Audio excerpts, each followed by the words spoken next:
Food for factories, for farms, for first graders. Everything from applesauce to X-ray machines. From guided missiles to mousetraps. Rolling in an 11,000-pound metal container. Bigger than the average living room.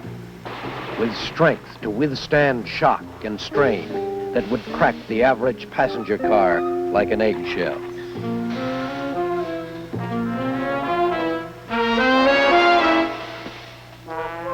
Open her up. Fill her up.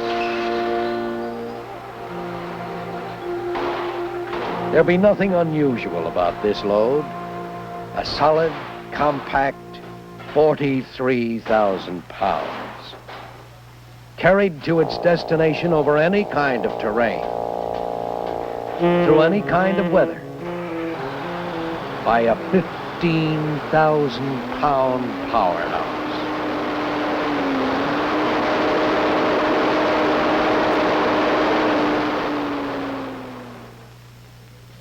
Hook her up. This is your baby. She's so well developed, you have to weigh her in sections. With only 1 foot on the scale, she weighs over 30,000 pounds. She dwarfs everything on the road with her size, power, and weight. 72,000 pounds. Over 35 tons. You can drive her through the eye of a needle or through a brick wall. It's up to you, the driver.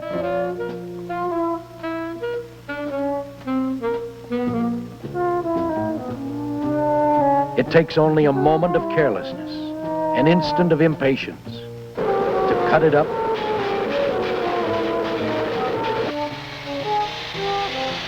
reshape it, turn it into a killer. But you're bigger than this killer, heavier, a lot faster, and just as deadly. Every second you're at the wheel of your rig, you must face the possibility that you can be a carrier,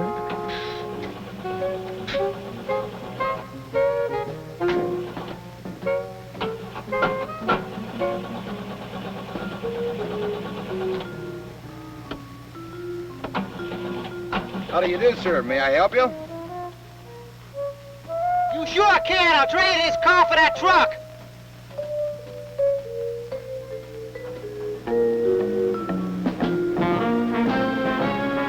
or a killer.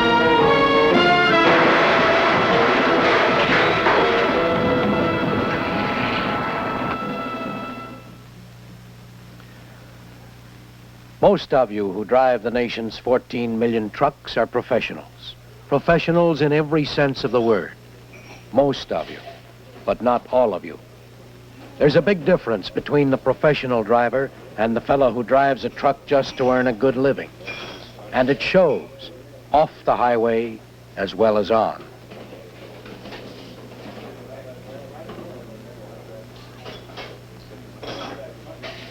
Hi there. What do you say, fella? How's she going? Pretty good. Well, take it easy now. Yeah. See you again. I guess I owe you some money here. Hello? Which one do you wear? The driver's cap or the killer's helmet? Let's follow them.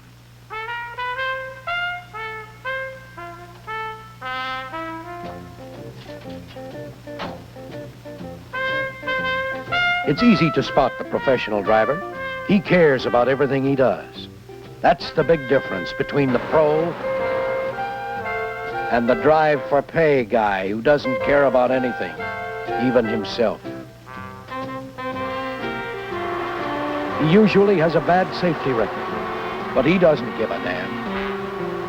Oh, no, none of those accidents were his fault.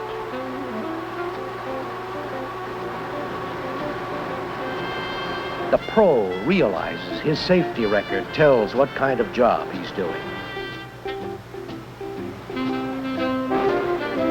But some drivers don't worry about the job as long as the paychecks keep rolling in. They won't take time To hell with it. It's just a job. Roll that rig. That's what they're paid for. Get the load there one way or the other. But that is not the professional way.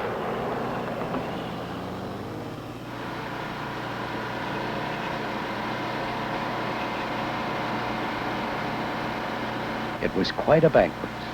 And remember that a safe driver accepts his responsibility to his profession, his company, his family, and above all to himself.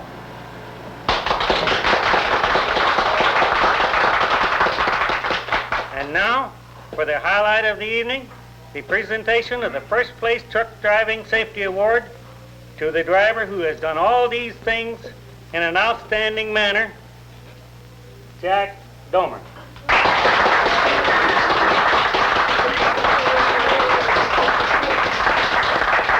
I hope you win another one at the rodeo next week. Thank you, Mr. Dearman. I'll certainly try.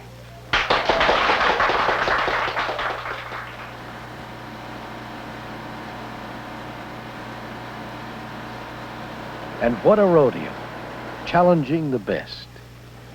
Even though the only thing he won was the admiration of his family, friends, and fellow drivers. But don't think he wasn't proud to be competing with some of the top drivers in the country.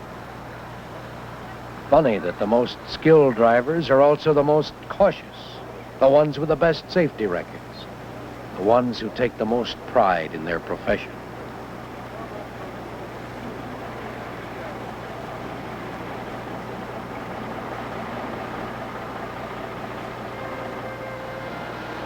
Sure, the hours are long,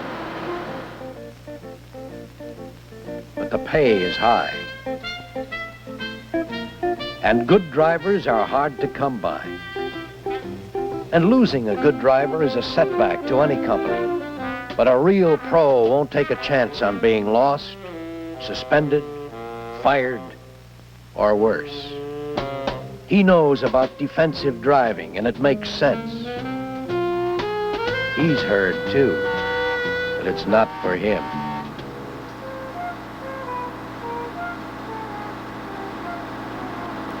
A real pro knows that watching out for the other fellow is the best way of taking care of himself.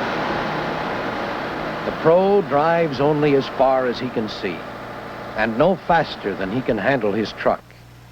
He knows that hard driving doesn't get him there any sooner, only makes it harder to get there. A pro does all these things and more every second he's behind the wheel, because he is a professional road driver, not a professional killer.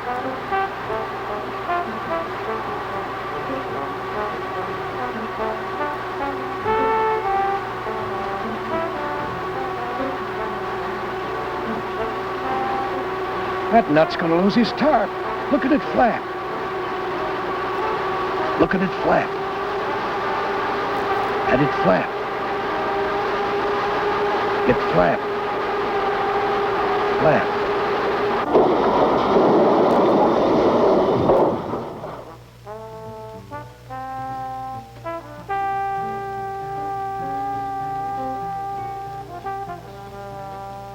This is one way of looking out for the other fellow.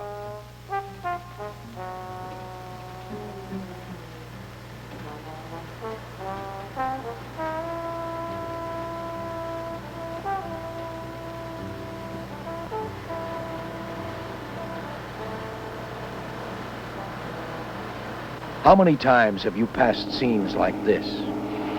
No use stopping. It's too late for that boy.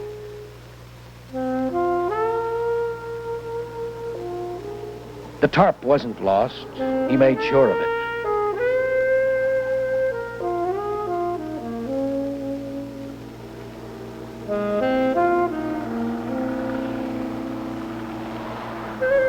Take a close look.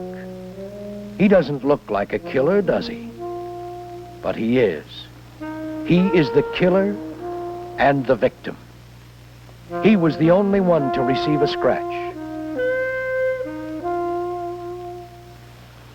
No, you're wrong. He was wearing white shorts.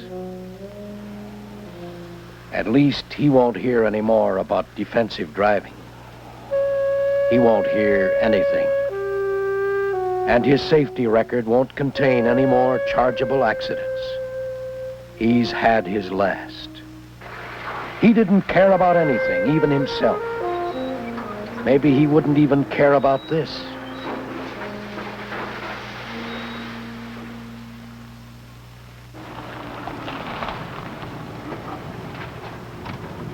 Well, I sure wish I'd known you were running today. Well, I'll see you when you get back. And please. I know. I'll be careful today.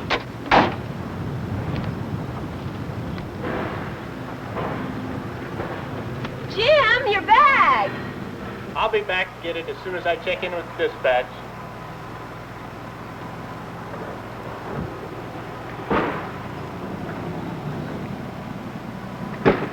That's good. Get your partner. Yeah. Yeah. Morning, men. Morning, Jim. Guess where we're going? Not back to Chicago again, are we? And probably to Detroit. Yeah, Charlie says the road and weather conditions all right. Well, this is fine. Let's get her checked out and get going. You learn fast. You make you a good driver. Yeah. I see.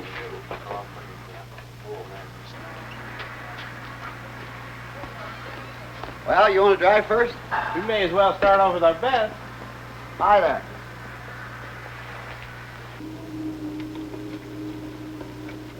Look, Jim, if you couldn't drive a truck, you wouldn't be working here. Attitude behind that wheel is just as important. You mean mental attitude is what makes a good driver? Right, and don't you forget it.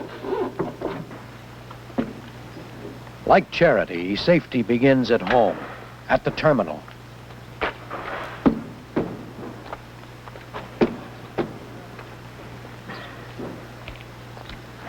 Lights. Right turn. Left turn. Stop lights.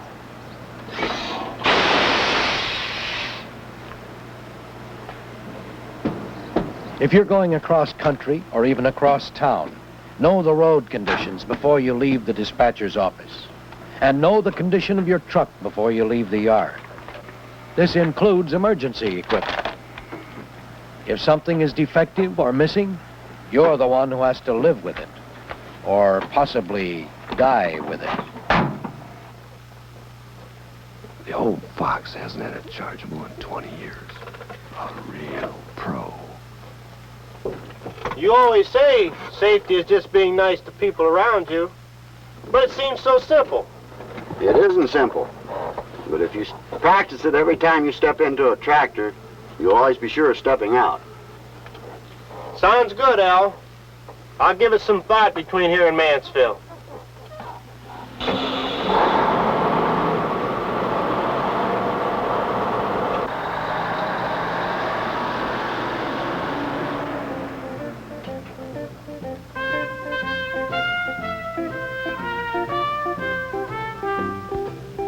Uh-oh, Jim. Look at him weave.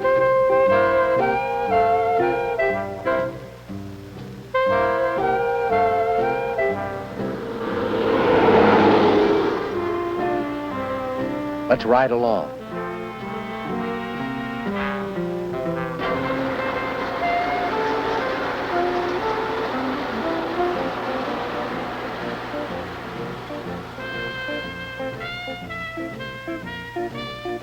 Instead of driving 10 and sleeping 8, he's driven maybe 15. Now he's dog-tired. His reflexes have turned to molasses, and this makes him a potential killer.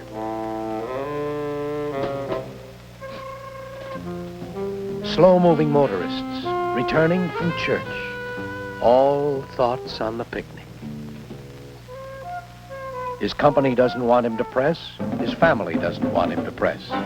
But he is. Oh, he has a reason, and he's staking his life on it, and the lives of others. Fatigue has drained his judgment. He tells himself he's all right when he's not fighting to stay awake. Too close. Stay awake. Fatigue is a killer. Stay back. You're not a carrier. you're a killer. Break, break, break!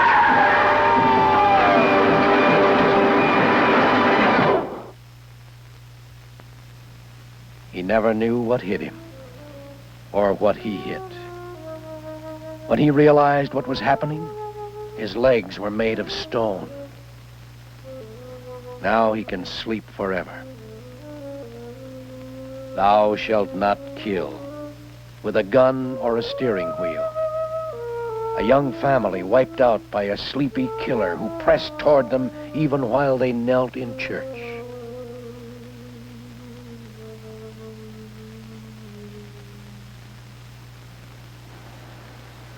Plan your pass in advance, Jim. Stay at least 6 trailer lengths behind until you're ready to make your move. That's it, Jim. Make sure he knows you're behind him and intend to pass. If you don't, he might panic when you appear out of nowhere, and this could spell trouble. Give him plenty of room. Don't cut him off. That's it. A clean pass. It takes all kinds of people to make a world, and every one of them can drive a car. How many times has a motorist floored it when you're starting to pass? Even a cornered mouse will fight. She thinks she's cornered. She's fighting. Don't depend on her breaking off, Jim. Your size scares her. Let her go, Jim.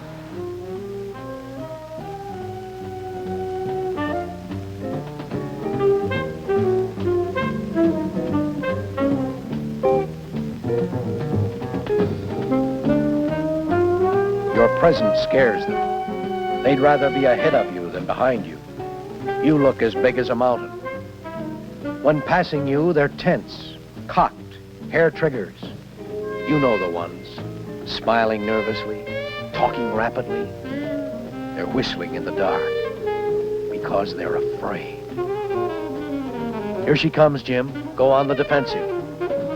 Give her as much room as possible in case she takes more than her share. And she is.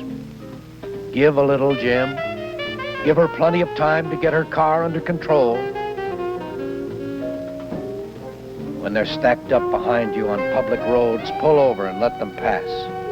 But remember, it's against the law to flag them around. You can help them drive, but let them make up their own minds. Believe in actions, not turn signals. Is it so simple, Jim? Being nice to them?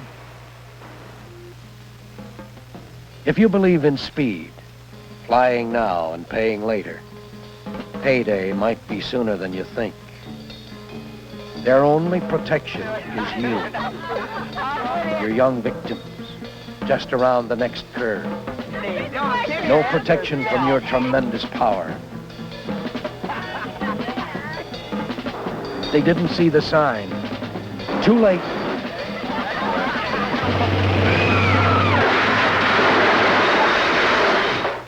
The trucker received only superficial cuts on his face and arms. They will heal.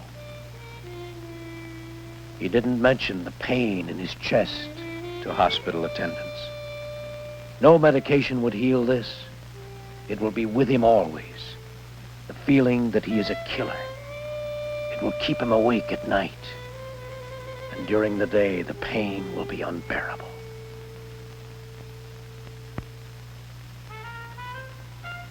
Maintain control at all times.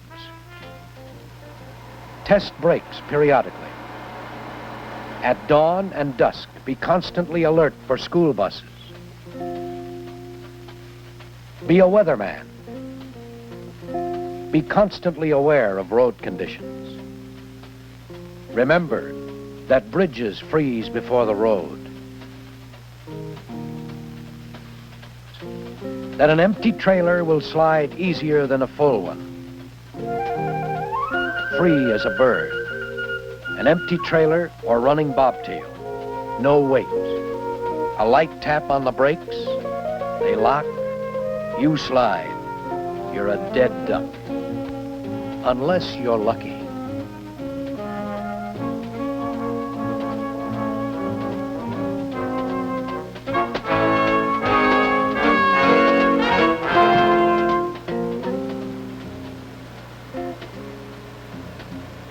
The man in this car is not paid to spy on you, to trap you. The company puts men on the road to help you. Let them. That's the checker's job.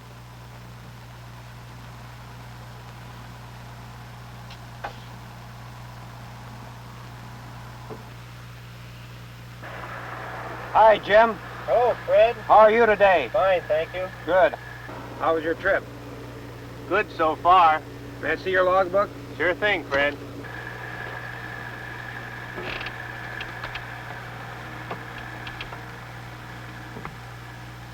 And the state puts men on the road to help you, too.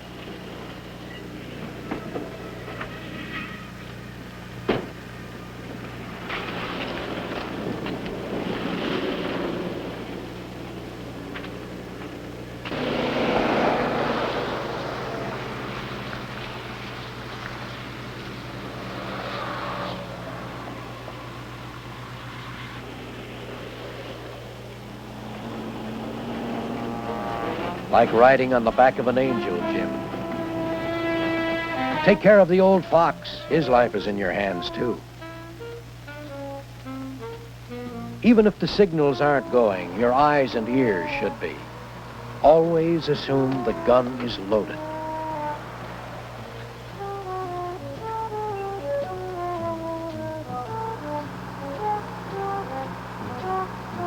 Be alert for the jack-in-the-box.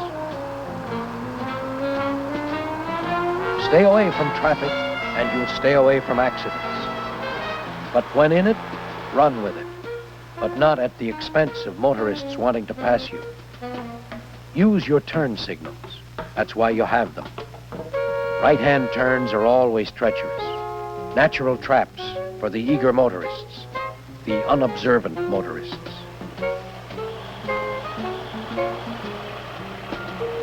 Uh-oh, Jim. Good thing Al didn't see this. Remember, Jimmy boy, you're always in the spotlight, right or wrong. Your size in business makes you guilty in the eyes of the public. Hey, Al. Al? Hey, you're up to bat. How about a cup of coffee?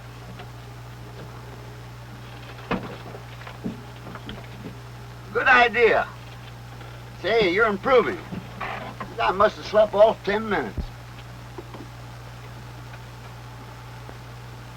You know, your idea about being nice to drivers around you, I've given it some thought.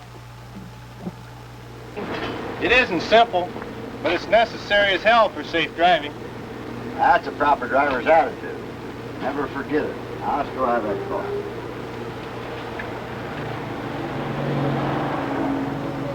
Back to this cross country. You know what drives me nuts up here? These mountains in January. Oh, it's not so much the mountains. Stuff on these hills. Oh, it's over these here. curves and these hills and...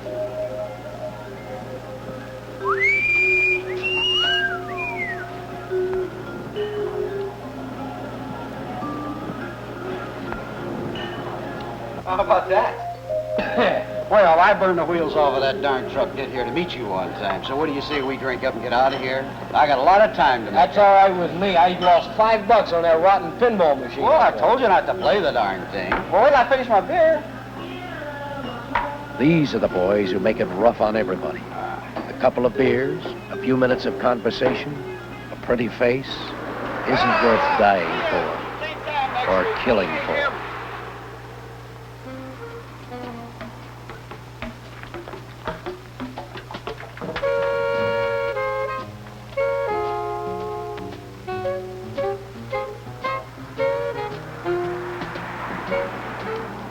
Run alone, without Benny. Artificial stimulants can lead to an early grave.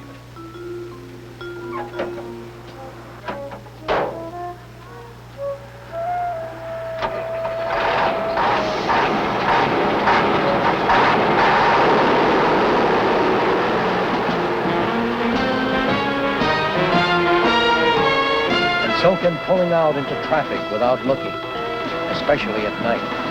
You're a prime target for a rear-end collision. You'll appear to be moving when you're just beginning to roll. Something like this can easily take place.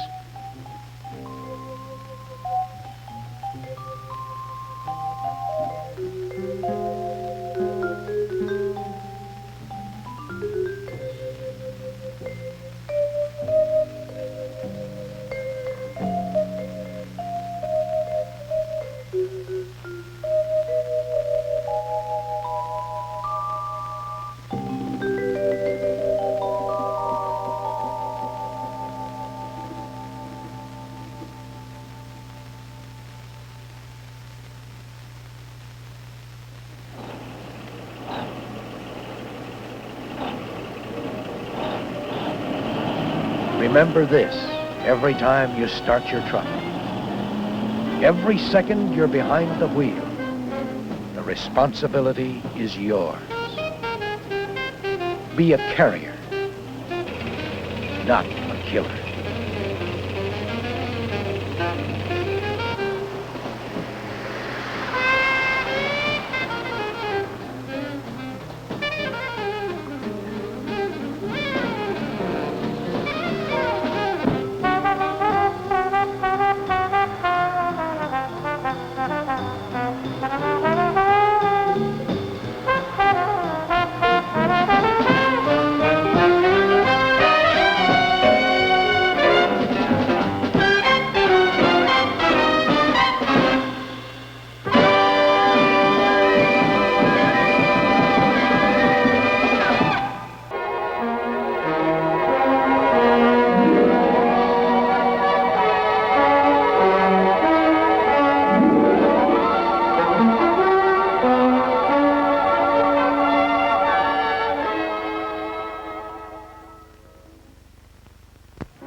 There are 5 wheels on every car. 4 have tires on them. The 5th is used for steering. But behind the 5th is the thing which gives the auto its life, its heart, its brain, its conscience. The most important, the biggest wheel in the car is the 6th wheel, the driver. It's one thing to pass a driver's test. It's another to pass the test of everyday driving.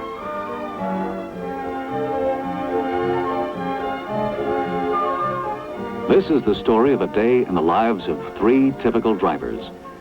They may remind you of someone, a friend, a neighbor, a relative, yourself.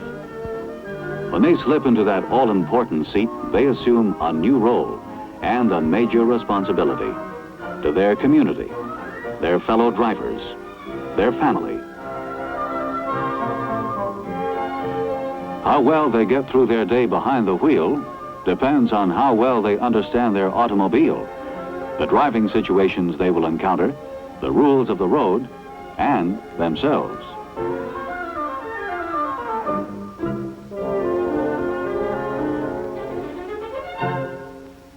Meet Lou Hansen. Age, 46. Profession, sales. Traveling, that is. Lots of it, too. Yes, Lou's been on the road for about 16 of the 25 years he's been driving. The roads sure have changed, and so has Lou's driving. He covers a lot more territory these days on the new expressways and turnpikes. He drives faster, farther, and better, he thinks.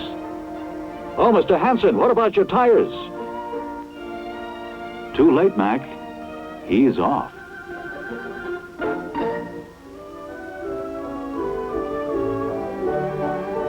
This is Mary McDonald. Age? Well, old enough to be the mother of those three. Profession? That's part of it right there. Together with a good deal of housework and lots of mileage in the family car. What would she do without that car? Being a combination chauffeur and shopper keeps her behind the wheel a good part of the day. Let's see, how does today's schedule shape up?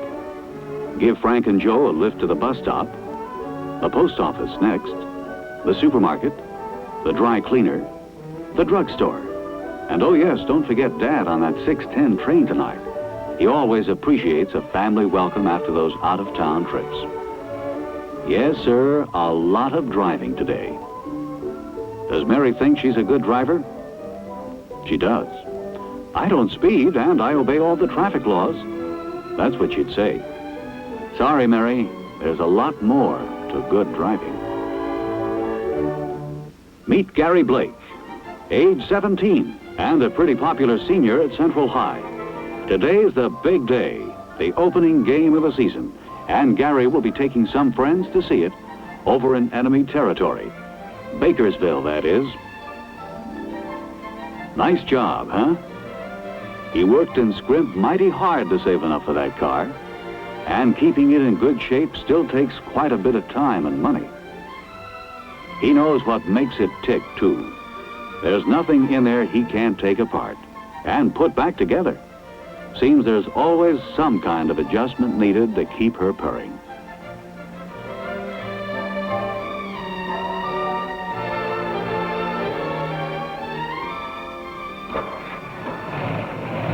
Sounds like a million, doesn't she? How does Gary drive? Like a pro, he thinks. After all, we young people are in the best shape, have the best reflexes. Why shouldn't we make the best drivers? Gary had his school course in driver education last year and admits he picked up a few points.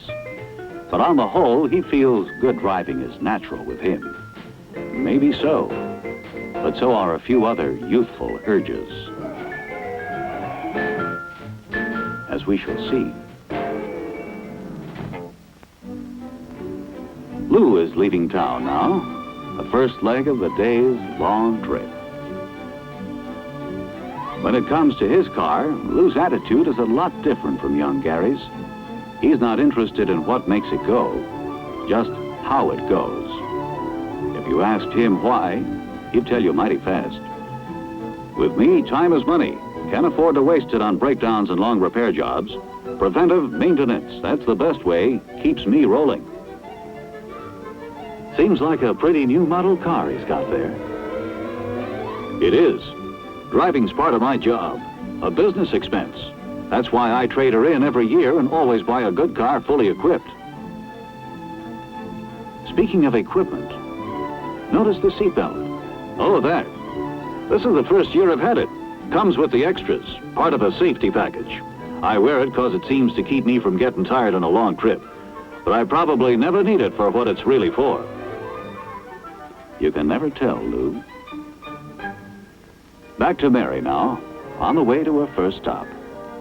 Her driving attitude and posture leave much to be desired, as does the discipline of those children. They give her in that car a hard time. What about servicing? How does Mary feel about that? She doesn't. That's up to Dad, on the weekends. She just trusts that everything will work when she needs it. No seatbelts? She doesn't feel they need them. No speed demons in their family. And besides, they use the car mostly on short hauls.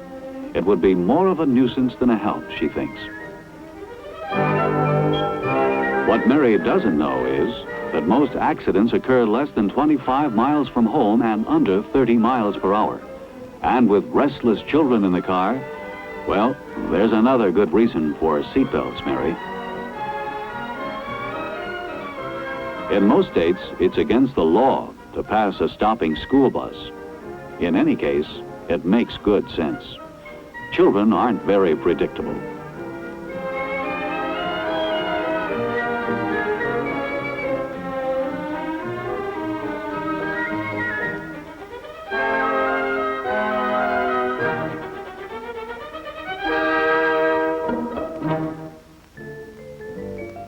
Gary's on the way to his girl's house now. Kay'll be waiting for him along with another couple going to the game with them.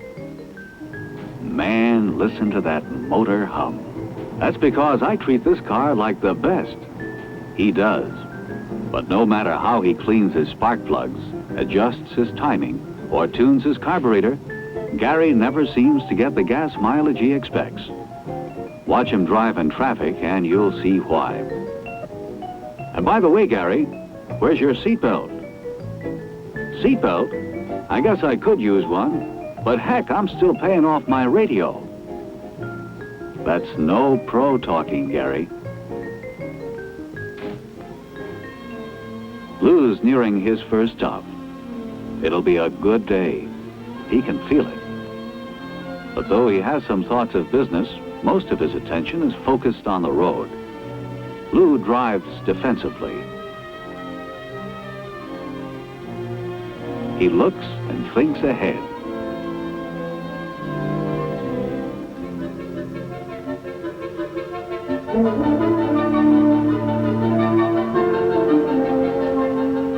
You have the right of way, Lou. Wow, good thing you did slow down. I always give the other guy the benefit of the doubt. There's an awful lot of nuts on the road these days, and it doesn't pay to argue with them, at least not from behind the wheel. A pretty sane attitude. Time to catch the news.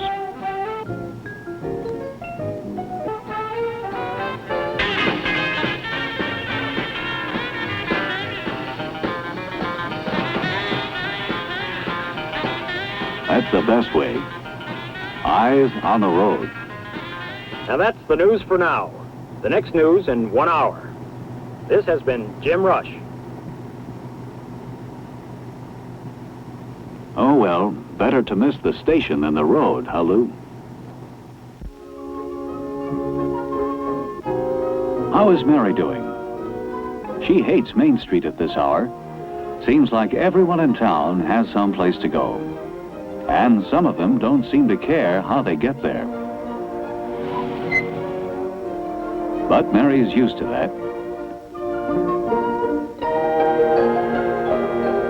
Mary knows that wherever a ball rolls out, it's usually followed by its owner.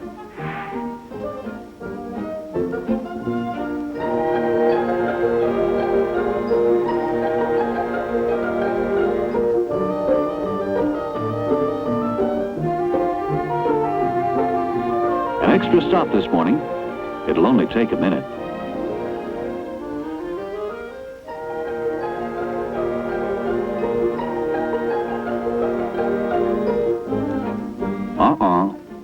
Mother forgot something.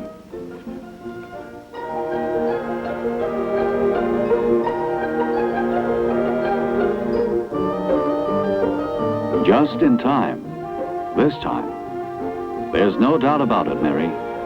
Children in cars can be a problem.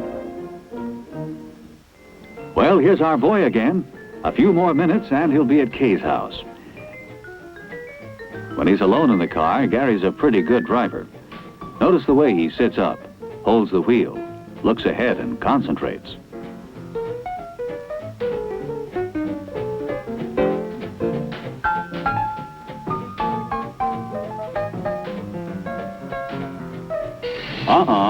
What's this? Some getaway, huh? Really? 0 to 30 in 3 seconds. And down again just as fast. That's where your gas goes, down the drain, Gary. Tires, too. Jackrabbiting is expensive and senseless. But how about that pickup? Save it for when you need it.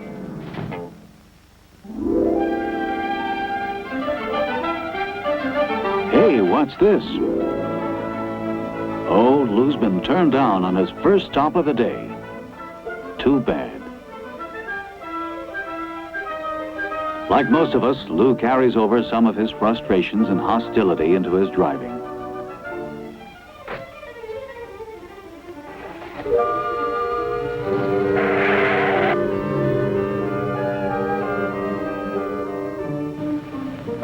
Out of the way, stupid! Easy, Lou. It's not her fault you didn't get that order.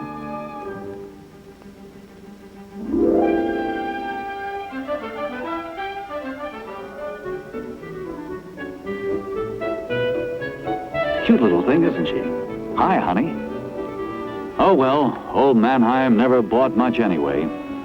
We'll make it up in Dodgetown. That's the spirit, Lou. With the boys in school, Mary's had a chance to pick up a few things. And it seems like she's still trying them on. She hoped Bob liked the new hat.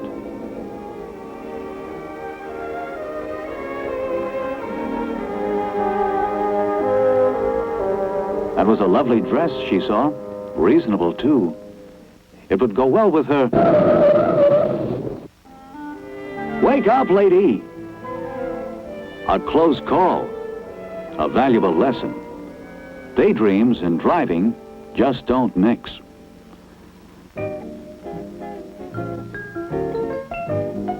There's Gary's gang, all set to go.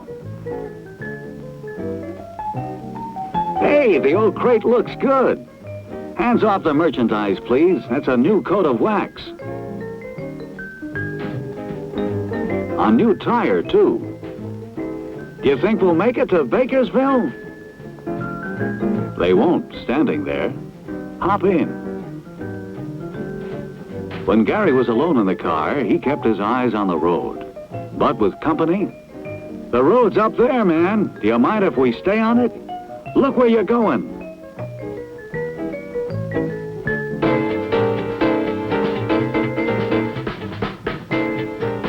How to win friends and lose rubber. Or lose both, if you push your luck. Kay's not impressed. She wishes he'd take it easy. Oh, no. Just our luck. Stay behind him and we'll never get there. But Gary knows where and how to pass. Clear up ahead? No one coming up? No. Now. And that's where good pickup comes in handy.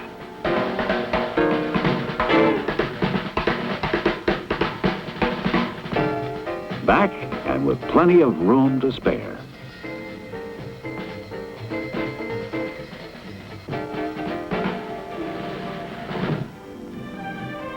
Lou is now on the freeway. This kind of high-speed traveling is the most recent of his driving experience, but he handles it well. He follows the stream of traffic within the speed limit and without weaving in and out.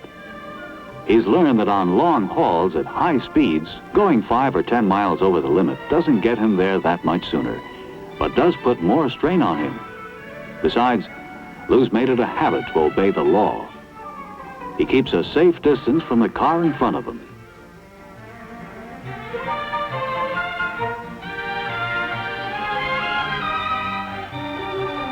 If there's anything he hates, it's a tailgater.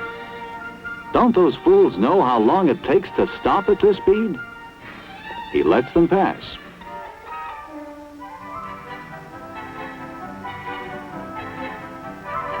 And gives them room if they insist on cutting back. He knows that over half of all freeway accidents are rear-end collisions.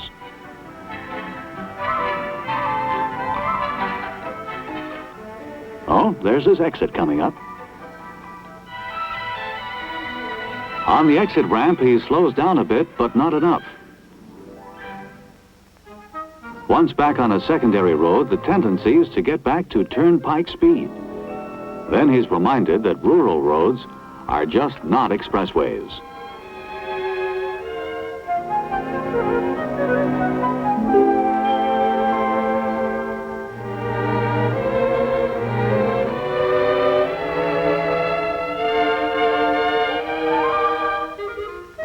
Sometimes the traffic gets pretty heavy in these areas. It may try one's patience occasionally.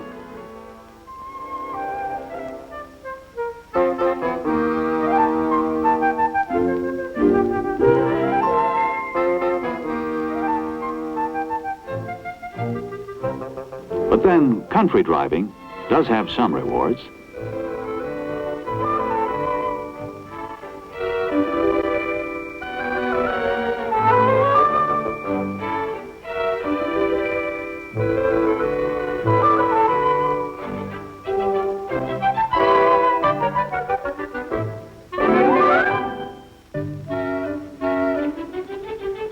things which slow Mary down, too. Like people who just don't seem to know where they're going.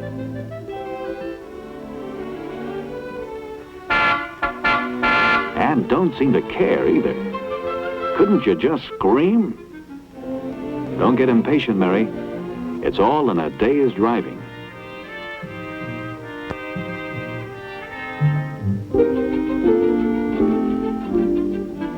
More obstacles.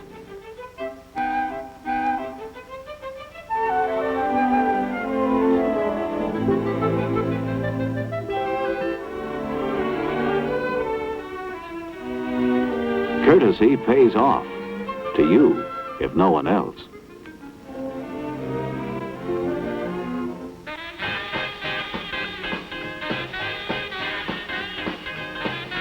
Another few minutes and this gang will be at the game.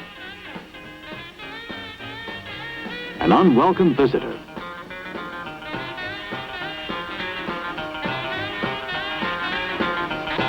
Enough of this nonsense.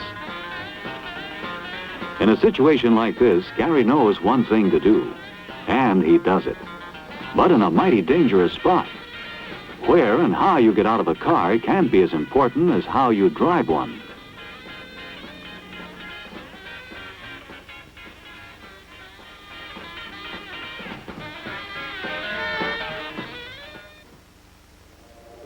Lou's back on the expressway now. He got a nice order in Dodgetown. Had a good lunch, too. Perhaps too good. He's relaxed. Perhaps too relaxed. If he had just gotten a little more sleep last night. It's so warm. Look out! Too much freeway without a break can be dangerous, especially when you're tired. If there's no time for a nap, a little refreshment helps.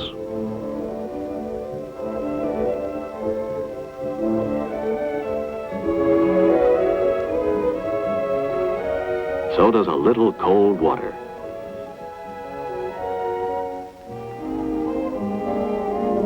And looser clothes.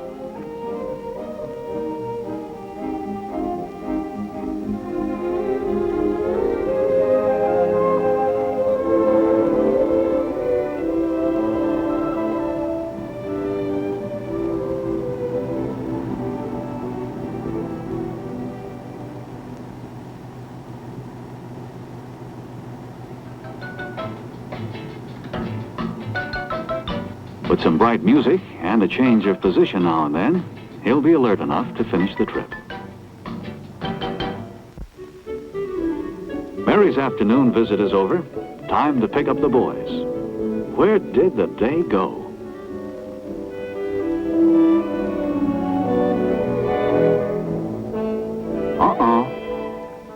We're in for a shower.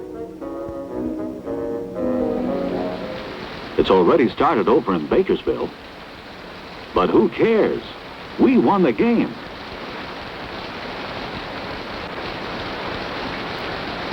A little rain can't dampen these spirits.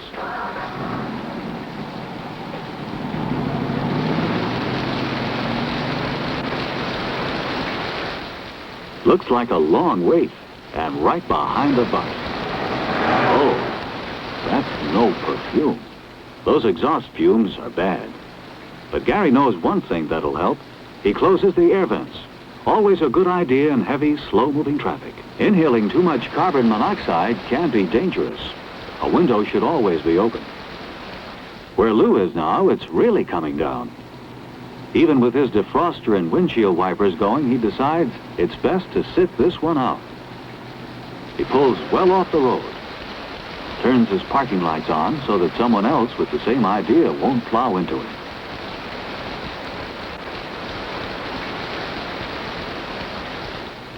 Mary's caught in it too, with the children. And she's determined not to stop. What's more, she forgot to tell her husband that the windshield wiper wasn't working properly.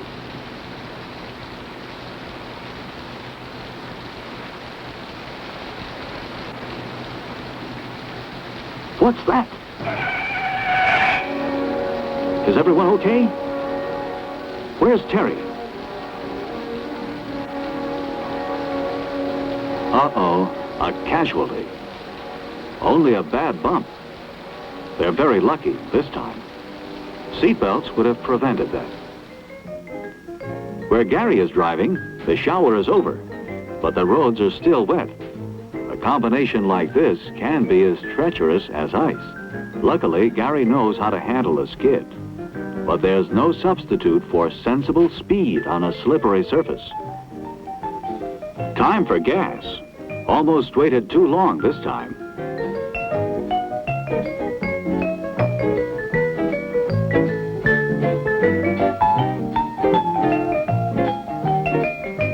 About $1 worth ought to do it, Gary thinks. Come on, Hank, share the expenses.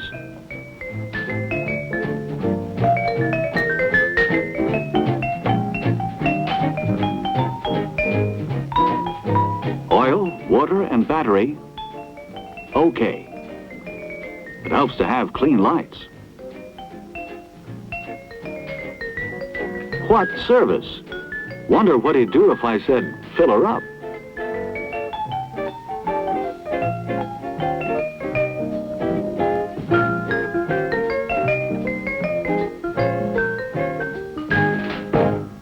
After dropping his friends off, Gary is taking Kay home. Both hands on the wheel, please.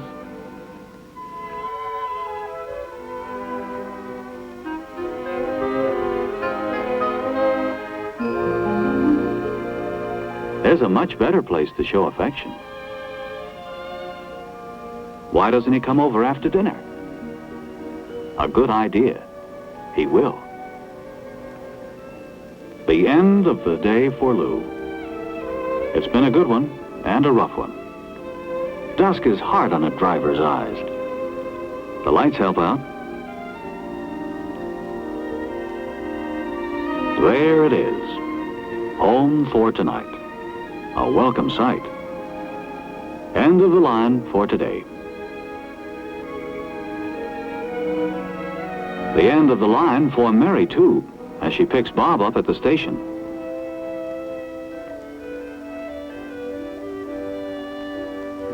She tells him about little Terry's accident.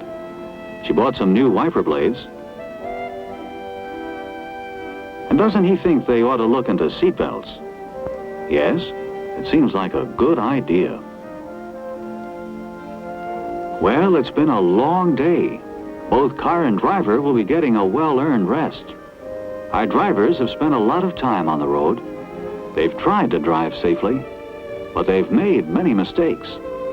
Perhaps they've discovered that there are lessons to be learned in the challenge of their daily driving, and that the best drivers are those who try to drive a little better every day. There are 5 wheels on every car.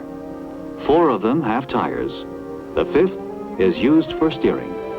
But behind the 5th is a thing which gives the auto its life, its heart, its brain, its conscience. The most important, the biggest wheel, is the 6th wheel, the driver. By the way, how did you drive today?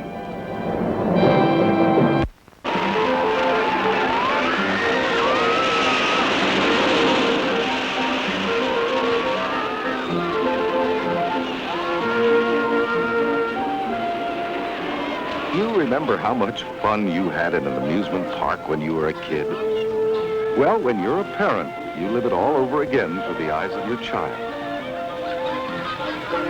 That's my little girl, Nancy. It's her first visit to this fabulous world of fun and frolic. A treat Alice and I had promised her before sending her on a visit to Grandma's.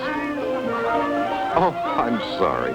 I forgot to introduce Susie. Nancy would never forgive me. She's made Susie an important part of our family. You know how it is. When a little girl has no brothers or sisters, her doll can become pretty important. And sometimes, so help me, I almost think the girl, the doll, has a personality of her own. Sometimes the upkeep on Susie stretches our family budget. Nancy wants her to have dresses just like she has, and make sure Susie shares all the family treats. Well, it is amusing. And of course, we don't spoil her like this all the time. Nancy was only worried about one thing. Would she remember every single bit of excitement so she could tell it all to Grandma?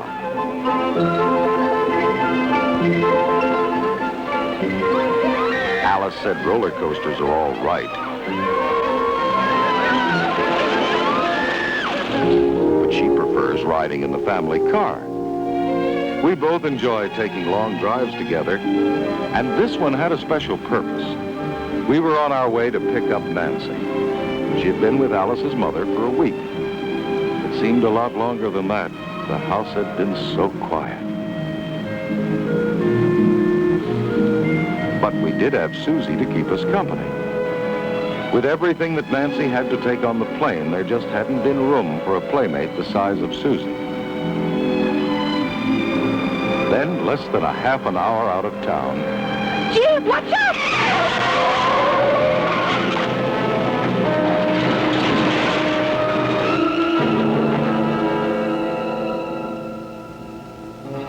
Although we were both wearing seat belts, Alice was badly shaken up. I blame myself for maybe driving a little too fast. You always feel guilty at a time like this, even when it's the other fellow's fault. I'd have to get Alice over to Dr. McAllister right away. Then we discovered something that gave us both a genuine shock. What if this had been Nancy?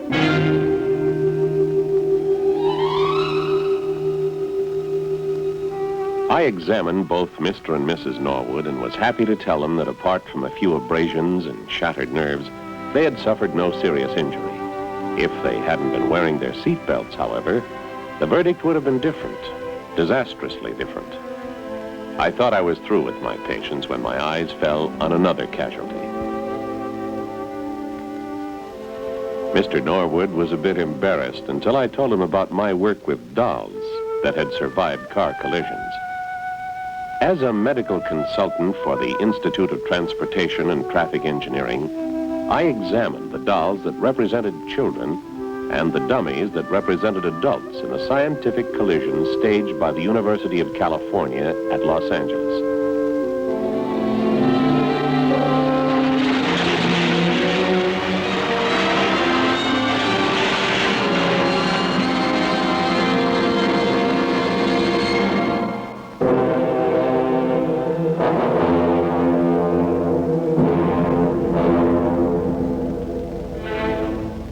Strategically placed cameras covered everything that happened during impact.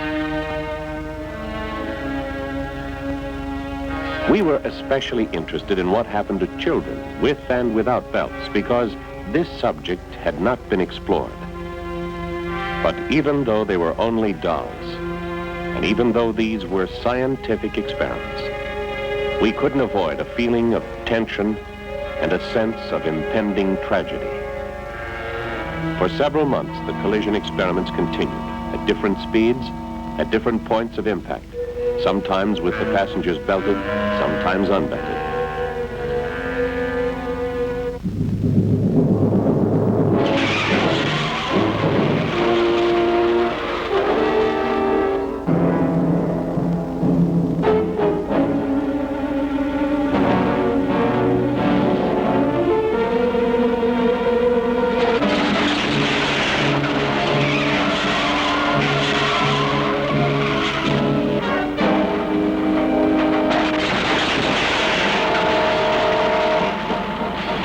Speeds such as these of 30 and 40 miles an hour may be moderate by today's driving standards, but not to the motorist slammed about against glass and metal.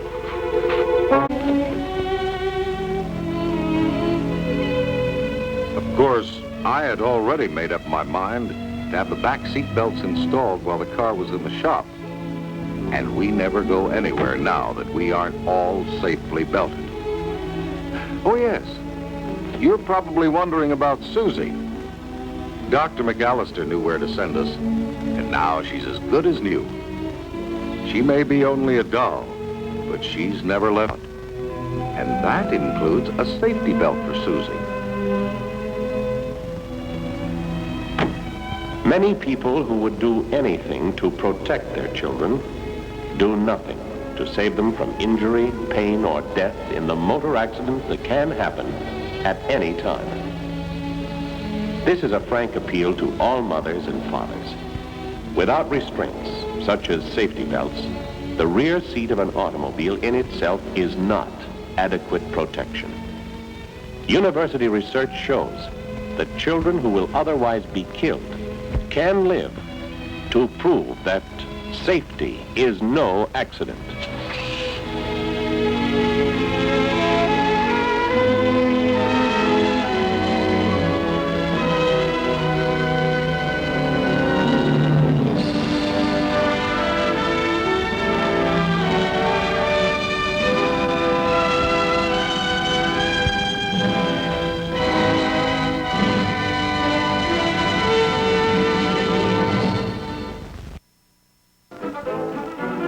They have been developed into the smoothest and best engineered traffic arteries in the world.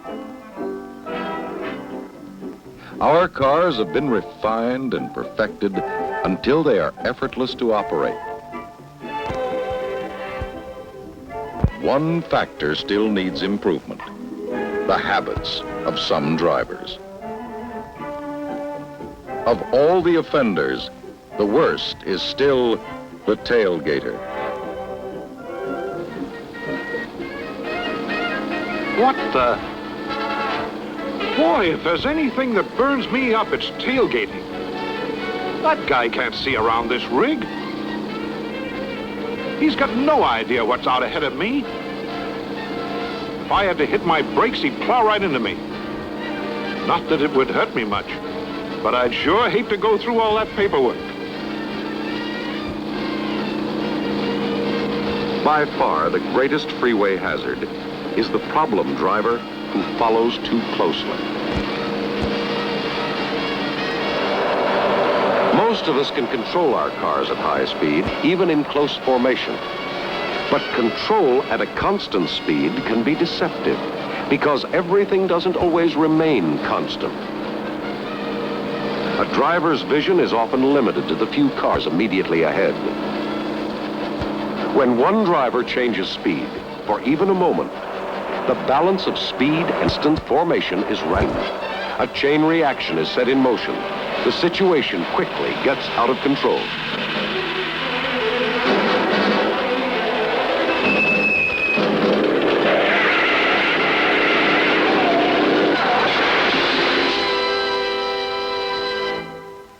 Let's put ourselves in George's shoes.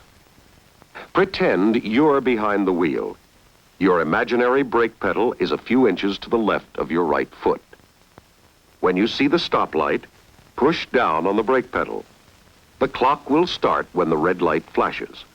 A full sweep is 1 second. Check your reaction time when you hit the brake.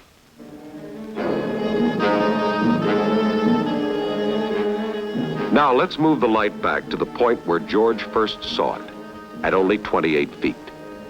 Remember, lift your foot from the imaginary accelerator and stamp on the brake pedal. Take your cue from the light. Ready? Let's try it.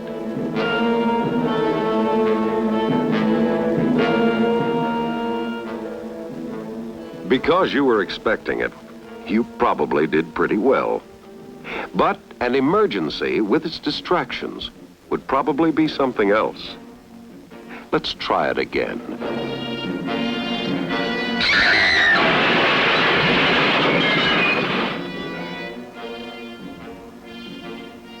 Average reaction time under emergency conditions is 3/4 of a second. 3/4 of a second may not seem very long, and it isn't. But when you're traveling at 50 miles an hour, 3/4 of a second translated into reaction distance is 55 critical feet of roadway. We're not going to elaborate on the additional 188 feet of braking distance. We'll assume both vehicles stop equally well. Let's see what happened to George. He was following the truck at only 28 feet, although they were both doing 50 miles per hour. When the truck driver hit the brakes, George reacted 1/2 second later, which was better than average, but it still cost him 36 valuable feet. The distance lost in reacting forced George well beyond the point of no return. George Dockstotter, a motion picture stunt driver, and his partner Jerry are going to drive these two cars at 50 miles an hour. To make certain that we control number 2's following distance, a rope between the cars is measured out at 60 feet. If the rope remains taut between the cars, George in number 2 will be tailgating with 5 feet to spare when Jerry in number 1 slams on his brakes. Remember, 3/4 of a second reaction time, 55 feet of reaction distance. We're allowing 60 feet. All set? Let's go.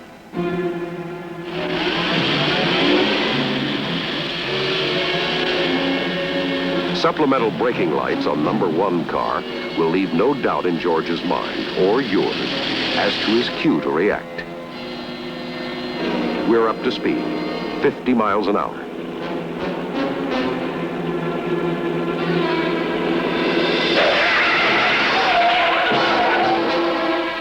The final stopping distance between the two cars is 5 feet.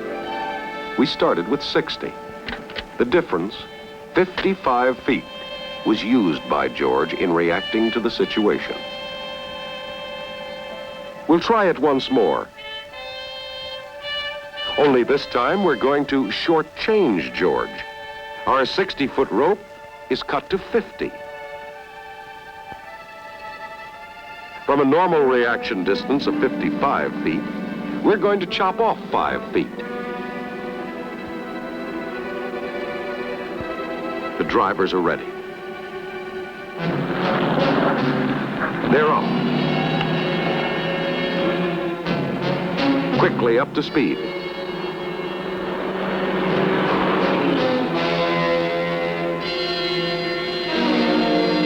The tail lights flash.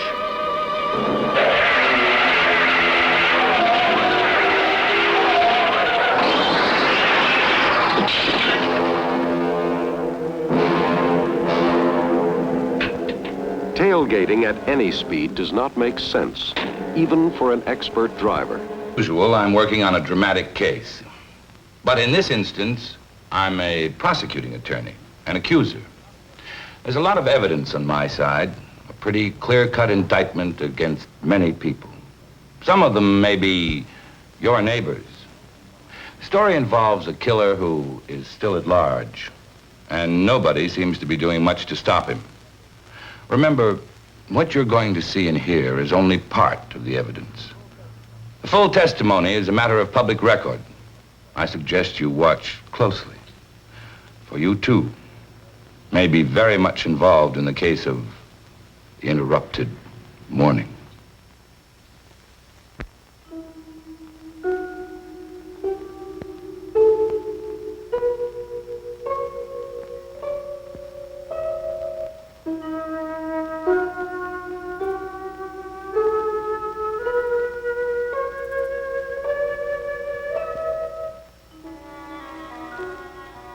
Another day starting. A good one, looks like. Every morning the sun rises bright. It's as though we're all reborn. There are things to do and nothing we can't do. A pretty new morning is probably the most optimistic time in the world. It's an experience we all promise ourselves to enjoy more often. Time and the future are friendly forces. Only the best part of the past makes any difference.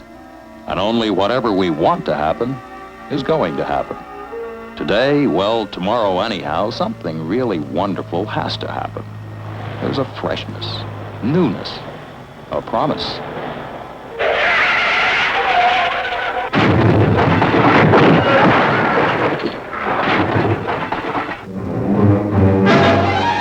Now, time is an enemy, a force against us.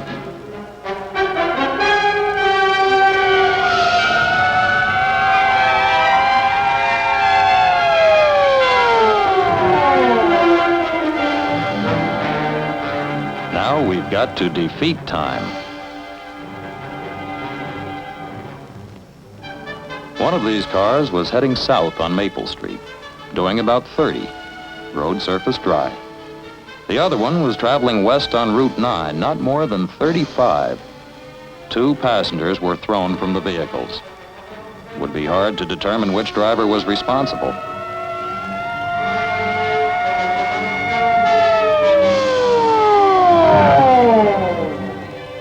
But right now, there are more important matters to consider. The point now is that there are people to be put back together, if possible.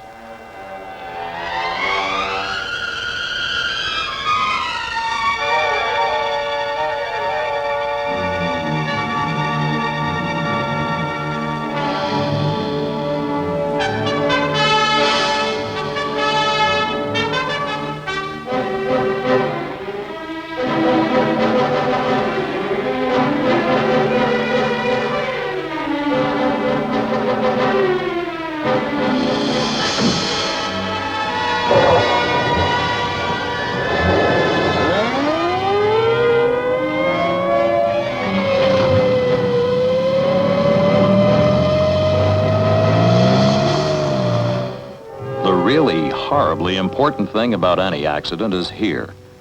How badly are the people hurt? Can they be patched up? The accident could have been caused by either or both drivers. A blind corner, faulty brakes, a dirty windshield, any one of 100 things. But now, the causes are less important than the effects. Now the task is to minimize the effects of the accident.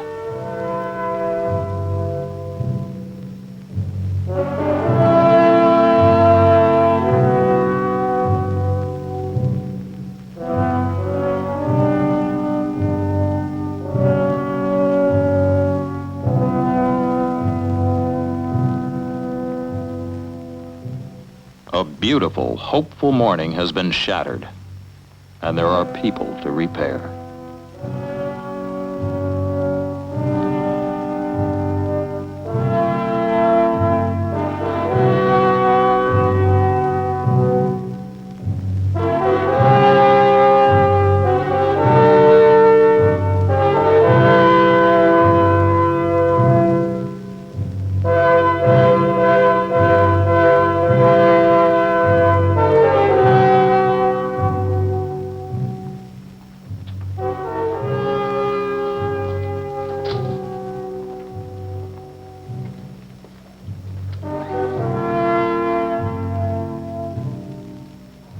It is a simple fact that hundreds of thousands of people get hurt a lot worse and a lot more often than they should in automobile accidents. More than 24,000 people die every year in automobile accidents, most of them unnecessarily. Traffic accident injury and death are an epidemic that can be checked.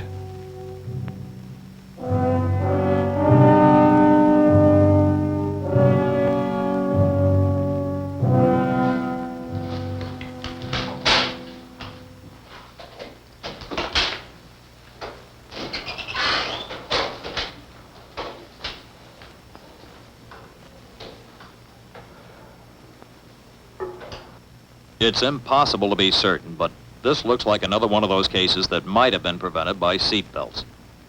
I'm sure he knew about them. The Public Health Service, the American Medical Association, the National Safety Council, everyone involved recommends them. How can people ignore them? Such a simple thing. Seatbelts. They've been telling the people about them for years. They've proved their value. Years of research. How can people ignore that? I'm tired. Tired of patching up damage that's really unnecessary. Auto accident injuries. They seem so wasteful. People thrown from cars, through windshields. Is it possible that not anybody in either of those cars knew about seat belts? I just don't believe it.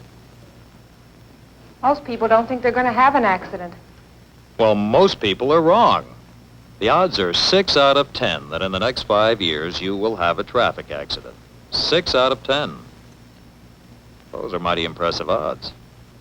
And those statistics apply to every driver, good driver as well as bad. Give him another unit of blood while he's in the recovery room, please.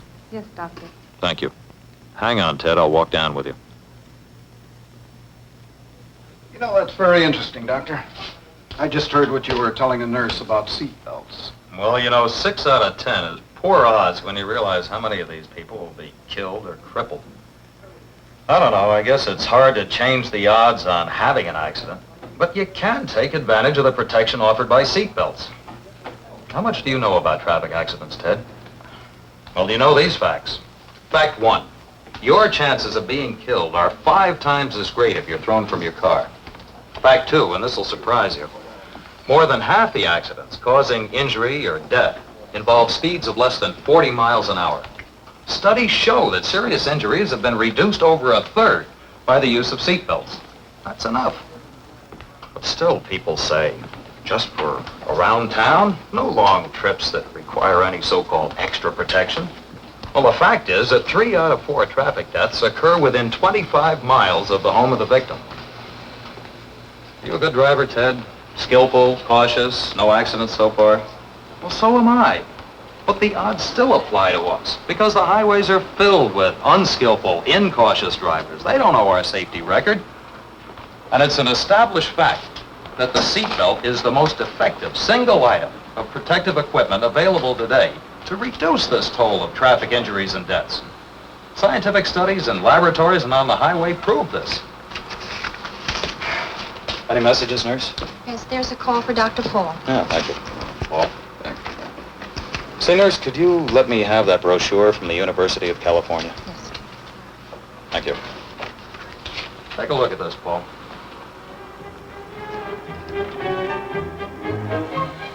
Here at the University of California's Institute of Transportation and Traffic Engineering, scientists stage automobile crashes with real cars. Their painstaking research adds further proof that seatbelts can save lives.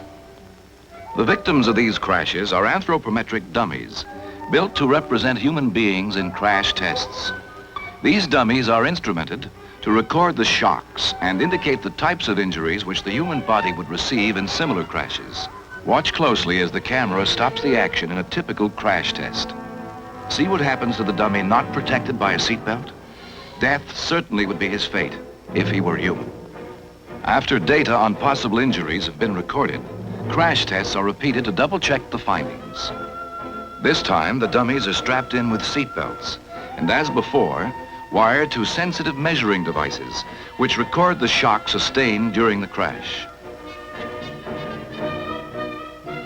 Here they go again.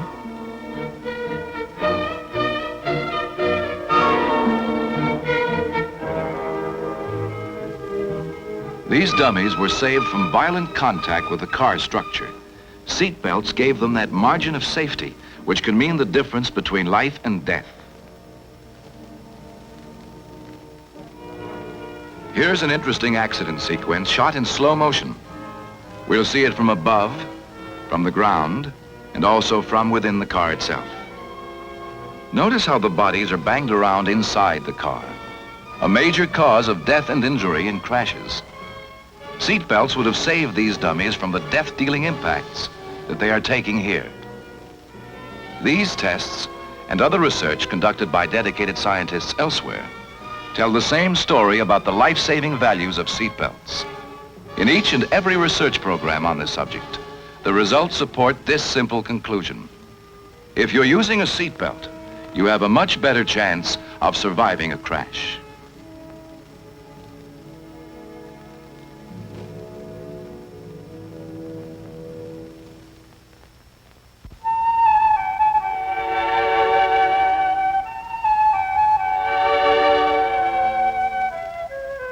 Probably seen this sort of accident test or something similar to it before.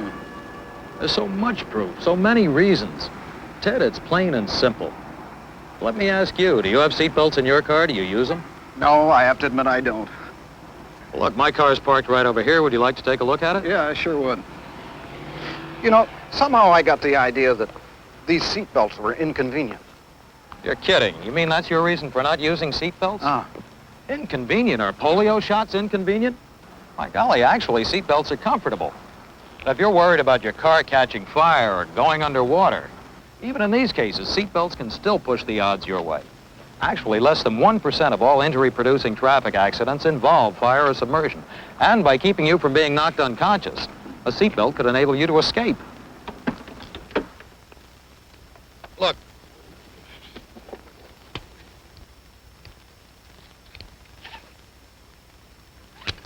You're unfastened in a second. Ted, using a seatbelt is a common sense measure that can help protect you, possibly even save your life. But you've got to use it. Sissy, FBI agents, state troopers, racing drivers, they wear seatbelts. Installation points are being built into new cars for seatbelts. This is not just a whim. As you can see, I have them for my whole family. Well, you've certainly convinced me. I'm going to get them. I hope so. Look, will we see you later on tonight then, huh? Yeah, Ted, around 8. Okay, good boy. Am I working it? I don't think so. The facts have been around for a long time, and still seatbelts have been installed in only a small fraction of the cars on the road today. And most people who have them don't always use them. There were seatbelts in one of those cars in this morning's accident, but they were not in use. I can't imagine a more purposeless way of being hurt than in an automobile accident. It seems pointless enough to be in an accident, but it's possible you can't always avoid it. What you can do, what I can do, the least we can all do is cut the odds on the kinds of injuries that result from these accidents. Seatbelts. It's that simple. Remember, your chances of being killed are 5 times as great if you're thrown from your car. More than half the accidents involving death or injury result from speeds of less than 40 miles an hour. Serious injuries can be reduced by more than 1/3 by the use of seatbelts. How can you sensibly deny... Well, there you are. I'd hoped to spend the night at home with my own family, but that siren means I'll be called back. I only hope it isn't someone I know. Even more important, I hope it isn't you.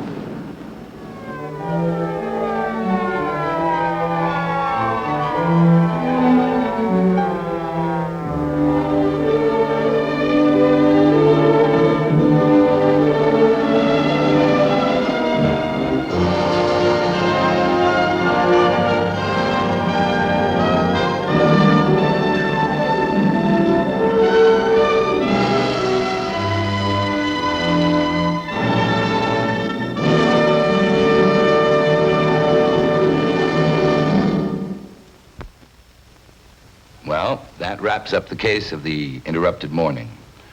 The solution rests with you.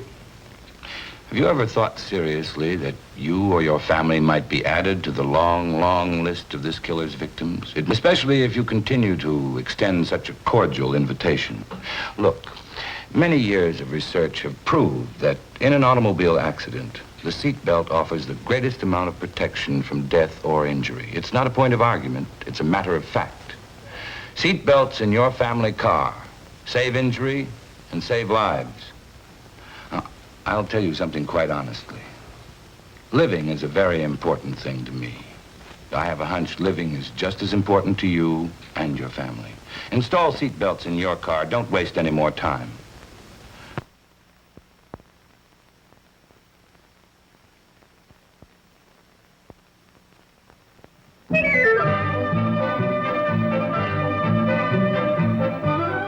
Unpredictable cyclists, an approaching car, passing this point at the same time we do.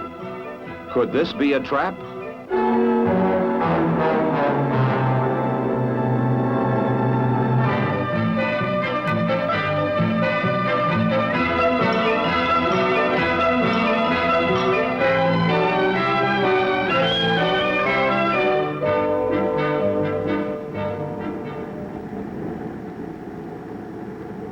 You have learned and applied many defensive driving techniques in previous lessons. You realize that safe driving requires full-time attention and planning ahead. Many times you are able to anticipate the actions of others, even though they fail to signal their intentions.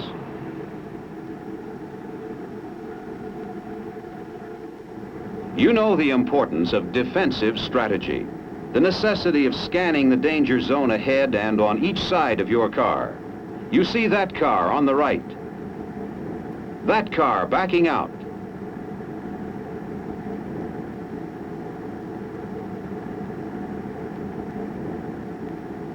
That cyclist on the right, that bouncing ball. By frequently checking the mirrors, you are aware of what is behind or overtaking you. The defensive driver is keenly aware of changing traffic conditions. Now start your car and follow the actions of this defensive driver. Observe closely the techniques he uses. It will help you develop traffic strategy and react correctly to potential hazards. He checks for traffic and signals his intention to leave the curb.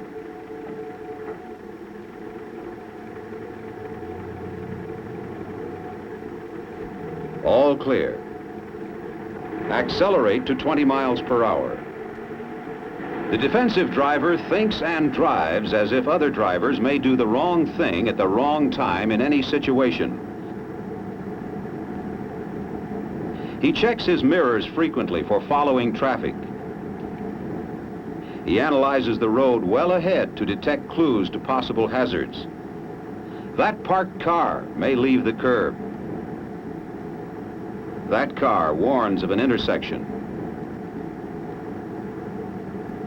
Braking gently as soon as a potentially hazardous situation appears is a basic defensive technique. He approaches the intersection cautiously. All clear on the left. A stop sign controls cross traffic, but a possible hazard exists. Be prepared. Signal slow. It's fortunate you were planning ahead. A less alert driver would have been caught off guard. There are clues to a potentially dangerous situation here. A pedestrian and a car preparing to make a left turn. Signal, brake softly. That's traffic strategy. Size up conditions and plan ahead. An intersection, a pedestrian, and other traffic together can make a routine maneuver extremely hazardous. Accelerate to 25 miles an hour. Now you drive defensively. Prepare to turn left at the next traffic light. Signal.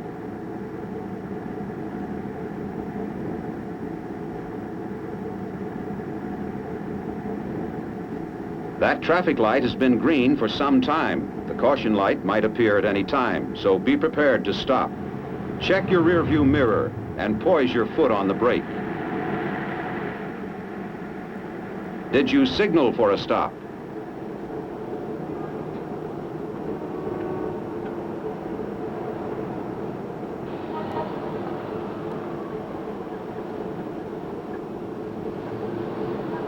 Notice the oncoming driver is signaling for a left turn. Pull into the middle of the intersection. Wait until he commits himself by starting to cross in front of you.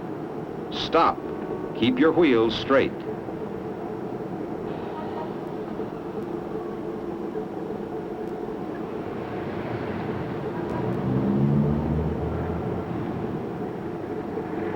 Did you signal properly?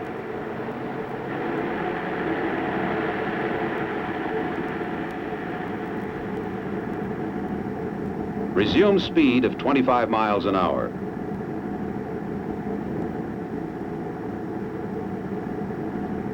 You are now aware that intersections present many complex problems. A traffic light, other cars, restricted vision, or any combination of these factors can produce trouble for the driver who has not planned ahead. Turn right at the next intersection. That car on the left seriously blocks your vision. Be on guard. Hold wheel firmly, brake. Never drive blindly into a trap. When in doubt, prepare to stop.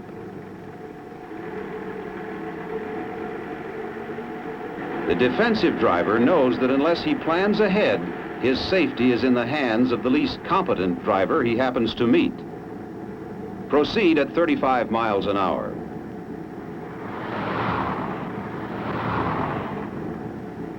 Prepare to turn left at the next traffic light.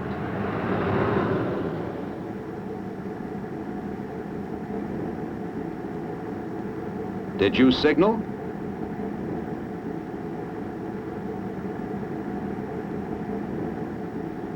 Now we encounter problems of driving on busier, higher speed roads. The faster traffic is moving, the faster hazardous situations are created.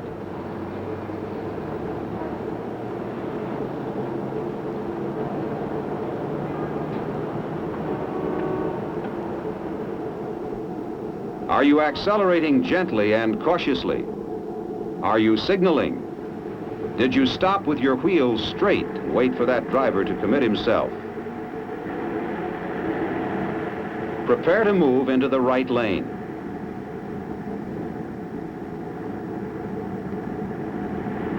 Did you check your mirrors and stay in your lane until that car passed?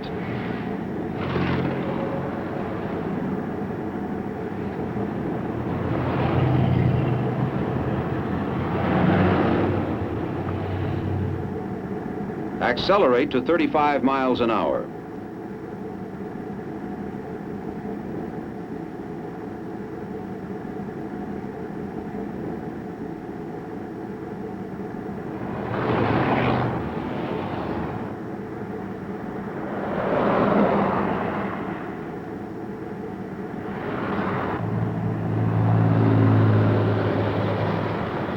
Brake quickly, steer right. Here your best defense was to steer to your right. You couldn't possibly have avoided an accident by braking alone, and locking your wheels would have seriously impaired your ability to steer. Accelerate to 30 miles an hour. Turn left at the traffic light. Prepare to change lanes. Are you checking your mirrors? Did you signal?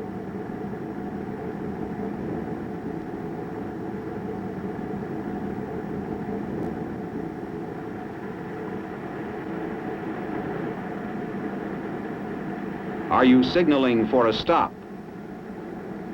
Signal. Look left.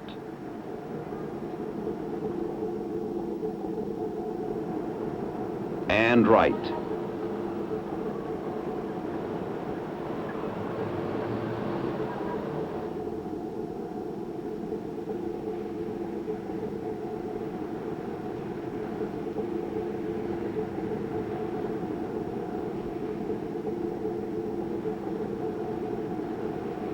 Did you let him commit himself before starting your turn? Signals do not always mean what they say.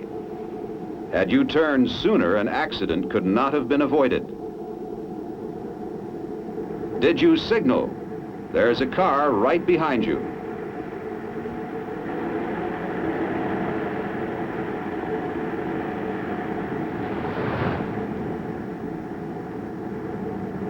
Accelerate to 30 miles an hour.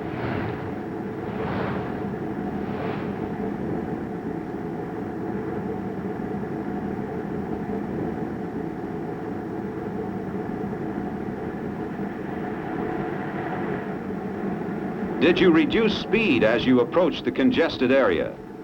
If you didn't, it's unlikely you could have stopped in time. An area such as this is always hazardous. Adjust your speed accordingly.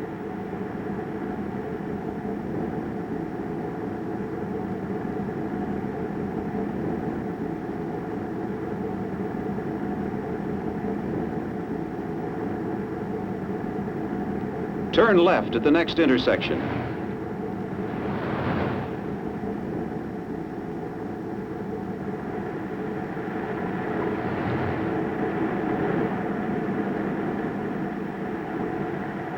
Did you check your mirrors and signal to stop?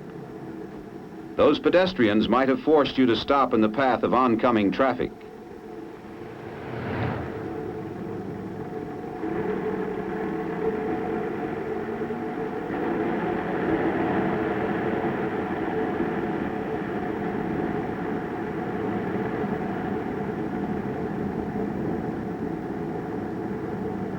Drive at 25 miles an hour.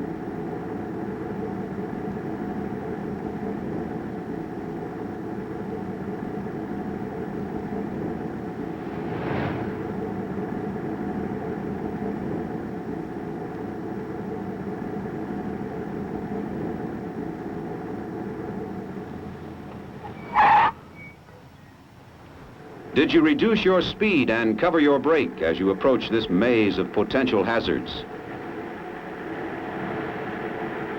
Parked cars deserve careful attention.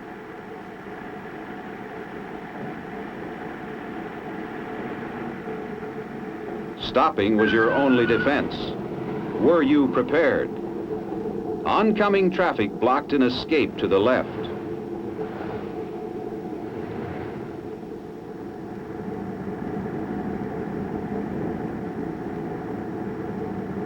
Accelerate to 40 miles an hour.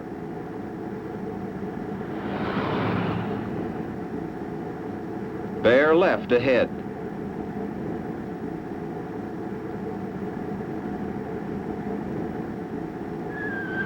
Did you foresee that possibility? Signal and brake in advance?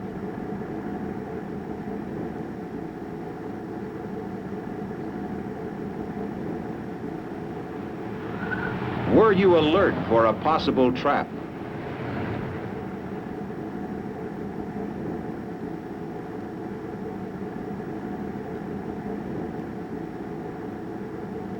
Did you signal and brake to adjust following distance?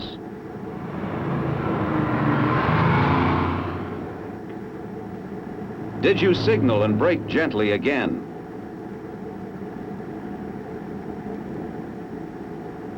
Accelerate to 30 miles an hour.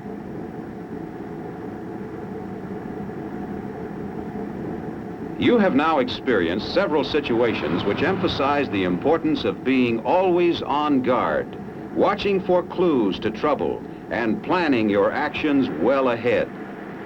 You will be asked to park beyond the intersection.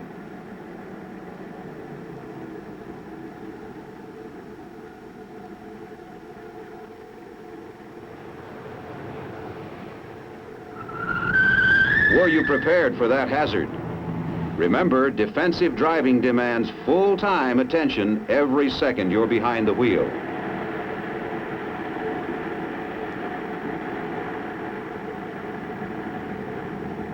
Park at the curb behind the white truck.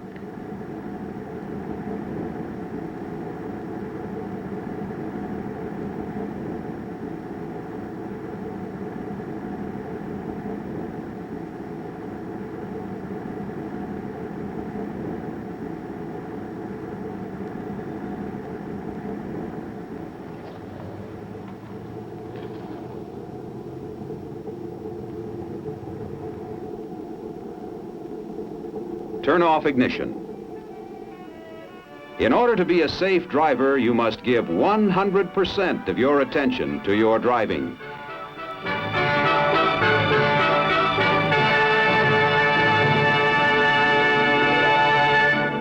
Is the governor of Arizona, the Honorable Jack Williams.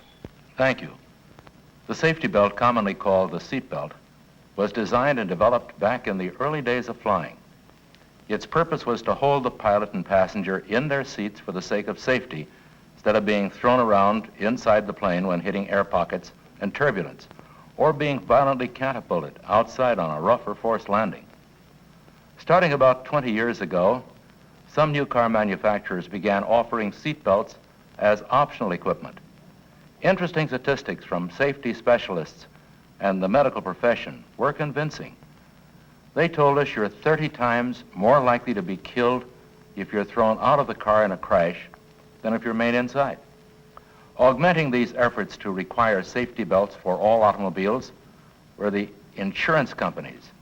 until, with the passage of the National Traffic and Motor Vehicle Safety Act in 1966, it ultimately became a requirement that all newly manufactured cars have seat belts, followed by shoulder belts, as also being mandatory a year or two later.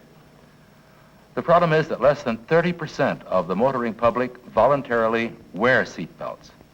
We reached a point in time where 2 million people have been killed in this country in traffic accidents. Unless new steps are taken, the Department of Transportation predicts there will be approximately 600,000 more traffic deaths during the next 10 years. Safety belt use offers a low-cost way of avoiding a substantial number of these deaths. It is estimated that 10,000 to 15,000 of the 57,000 traffic deaths in 1972 could have been avoided had people worn their safety belts. On a warm summer night in July 1964, a pretty high school girl was being driven by her date eastbound on Northern Avenue heading toward Paradise Valley. They were in a 1958 model car. It had no seat belts. On a gradual curve near Dreamy Draw, another car, westbound, suddenly cut across the double line in an impatient effort to pass a slower vehicle and crashed head-on into the 1958 car, violently crunching it off the road into a ditch, killing the driver instantly and throwing his date violently forward, horribly crushing facial bones and tearing the flesh that was her face. Because of the speed of the westbound car, continued on, striking the next car behind the 58, not only injuring the occupants of that car, but seriously injuring the passenger riding in the crashing car. The following 3 years in the life of Lene Gwilliam is told by one of Arizona's prominent plastic surgeons, Dr. Daniel B. Carroll. He'll give us the case history of Lene, who is today Mrs. Allen Gore, the mother of 2 fine children. Here is Dr. Daniel B. Carroll, and for want of a seatbelt. Today, I would like to show you some pictures of some people who were involved in automobile accidents. These are pictures of people who were alive at the time of their injury. Those who were killed obviously did not have their pictures taken in the hospital. These are real pictures taken of real injured people. The photos were taken either in the emergency room or in the operating room of the hospitals. Our first photo shows a young man who was involved in an automobile accident. You can see the wounds of his forehead and the wounds in the area of his nose and upper lip. This next picture is a closer view. The wounds of the forehead have been partially closed, requiring only closure of the skin itself. But in the area of the nose and what were the lips, you can note that the nose is folded back to the left, much like opening the pages of a book. So you can see the inside of the right nostril, the left nostril, the corresponding portion of the left nostril, and then you can see completely through the right nostril folded over onto the left cheek. His lip, too, has been folded back here, and you can see his front teeth. This is a young man who was involved in an accident when he was riding a bicycle on the city streets. Like most of the people so involved in either motorcycle or bicycle accidents, he was legally correct. But you should realize that people driving an automobile think only in terms of other automobiles. They do not think or look for persons on bicycles or motorcycles. This young man was severely injured. His face had several superficial wounds, but much more important than that was the fact that the bones of his face were smashed very severely. He required several operative procedures, a considerable time in the hospital, and had to wear a head frame afterwards because of the severity of his wounds. This lady was driving a van which was involved in an accident. The wounds of her forehead into the nose you can see.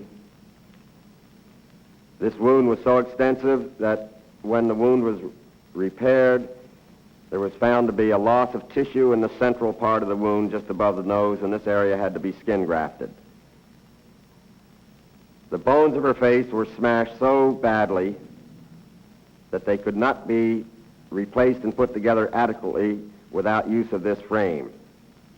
This frame screws in with 5 screws into the skull itself, and then a wire is put through the cheek, as you see here, running in a horizontal direction to hold those portions of the facial bones in order. Another wire runs as an outrigger in front, hooked to the front teeth. You can see that there's a little asymmetry in the level of her eyes. This is because it was impossible to get her facial bones back into perfect alignment. This young man hit a horse while traveling on the state's highways. He was driving within the speed limit. We are all aware of the danger of hitting animals when we're driving on Arizona highways, which has so much open range.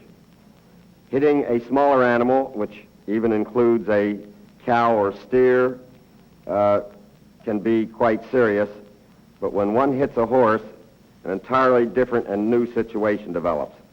The horse weighs so much and stands so tall that usually instead of knocking the horse down, as would happen with a smaller animal, the horse is actually lifted up and is thrown either through the windshield or through the roof of the car.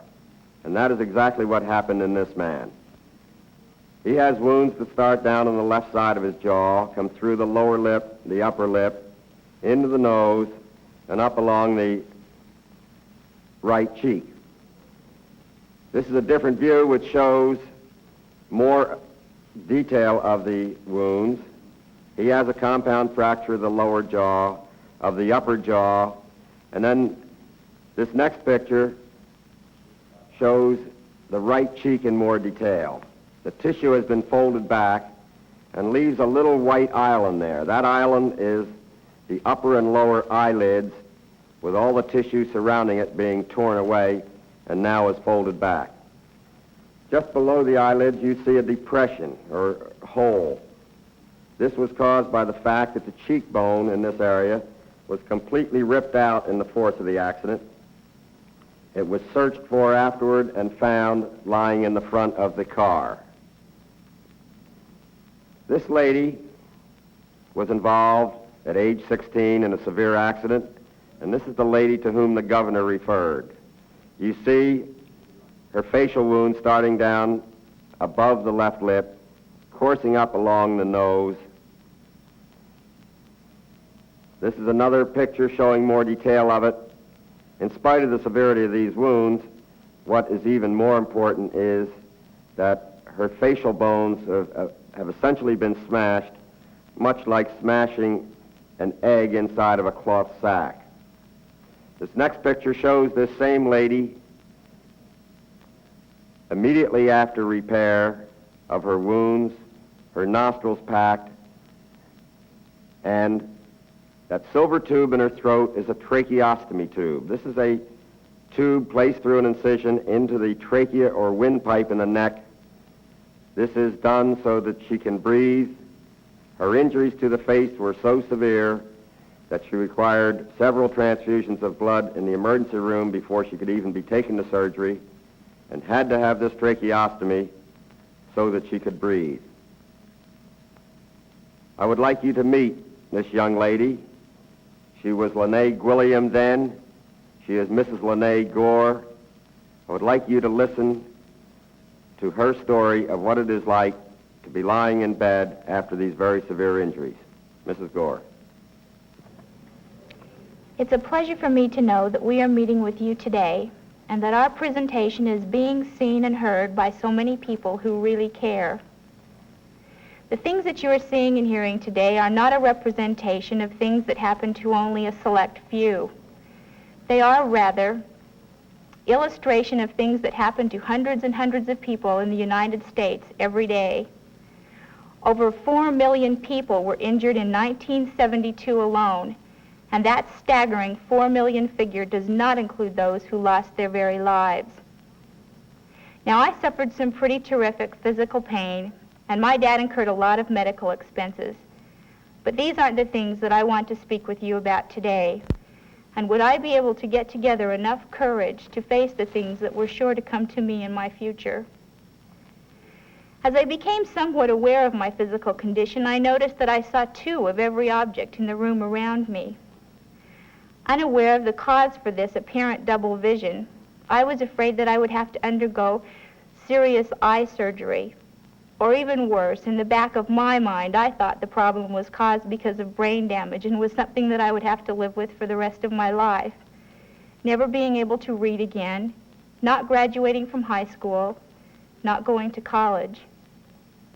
As I became even more aware of the situation, I discovered the breathing device that had been inserted in my throat through a deep incision. Because I could not breathe through my nose or through my mouth, it was this device, and this device alone, that was keeping me alive. Now, because the doctors had no idea how long the device would have to stay there, and because I knew a girl my own age who had had a similar device in her throat since age 5, I feared that I, too, would wear that mechanism for the rest of my life. No physical activity, no swimming, no bicycle riding, no hiking, no dancing, no overexertion whatsoever. There I would be, an active teenager, physically confined for the rest of my life at age 16. Because of what I had been told of the injuries I received, and because my face felt swollen and numb, I knew that my face had been badly hurt. I was just a little shattered to think that my face had been badly smashed and cut. As a high school student, I was proud of my appearance. I was probably even just a little bit vain of the fact that I was considered to be one of the good-looking girls at school. And to have that all of a sudden completely taken away from me was just a little more than I was able to handle. So much so that it took me more than a month to get up enough courage to look at myself in the mirror. And when I did, what I saw was much worse than I had anticipated. I felt helplessly grotesque. I feared that I would be a public spectacle for the rest of my life and that my face would never be presentable or symmetrical again. Would I have girlfriends? Would I ever go on another date? Or would I even have another boyfriend? Or further into the future, would someone be able to find me attractive enough to want to marry me so that I could have a family and a home of my own? At that point in time, I hadn't the outcome of my situation would be. And as I sat there alone, looking at the face of someone I could not believe was me, I was thoroughly convinced that I would live the rest of my life in ugly loneliness. Then came the news that because of my injuries, I would not attend high school my senior year. How about no football games, no pep rallies, no after-game dances, no cheerleading, no concert choir, no lunch with the girls, no homecoming, no ditch day, no junior-senior prom, no class plays and projects, all the things that I had been looking forward to and planning for years. So I stayed home, made routine trips to the hospital, and spent hundreds of lonely hours fearing the future. Well now, some 9 years later, I am very grateful, for I have been extremely blessed. With good medical care and the help and the love and encouragement of fine family and friends, I was able to learn to have a positive attitude towards my situation. I learned to walk again. I learned to see clearly again, to recognize the letters of the alphabet and read again. And after 3 years of repeated surgeries, 2 of which included rubber implants in my nose and in my cheek to replace bone that's just no longer there, my physical appearance is very near normal. I graduated from high school, went to college, and I have a husband and a cute little girl and a baby boy. All things considered, we can say that I live a very happy, very normal life. But the thing for us to remember here today is that it just so happens that I am lucky enough to be one of the fortunate few.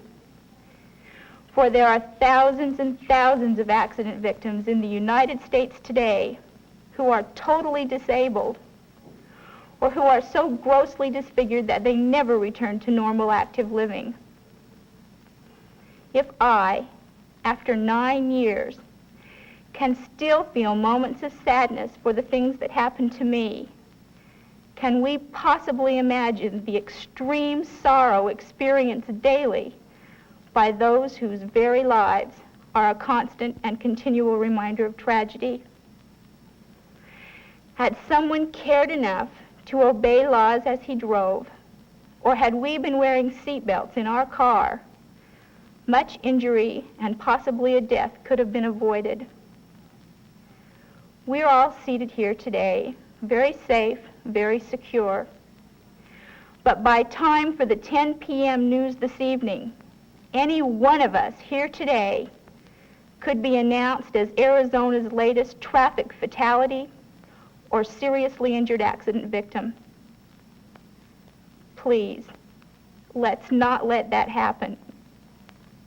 Let's drive with care, wear our seatbelts, and encourage those that we know and love to do the same.